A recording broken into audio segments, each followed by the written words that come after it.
Well, day 20 of our harvest, and it's the 22nd of August, and we've finished all the milling wheat, moving on to feed wheat. It's a really nice sample, actually. This is a variety called Dorsum.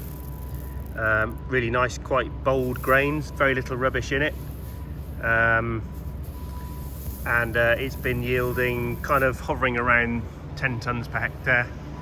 So for the year, I'm pretty pleased with that. It's on some heavier ground, and I think that has probably helped withstand a little bit of the early season drought. Just hold a bit more moisture. Reasonable grain size, specific weights of about sort of 72, 73. We haven't put this over the cleaner or anything yet, so this will be as it's stored. So we'll keep filling this store. Hopefully the next few days. We've got Champion that we're growing sort of commercially, other than just seed.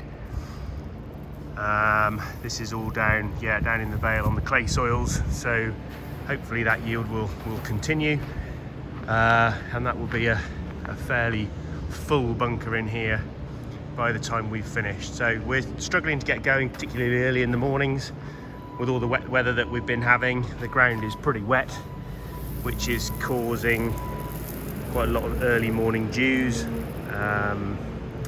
so it's kind of about a lunchtime start, and then sort of finishing as and when the combine says it's getting a bit too wet, it's getting a bit too soggy, and going to break something if we carry on. So we've got still quite a chunk to go at, but hopefully we'll have a decent forecast and we'll be able to push on and get this shed filled up. Stay tuned to see how we're getting on.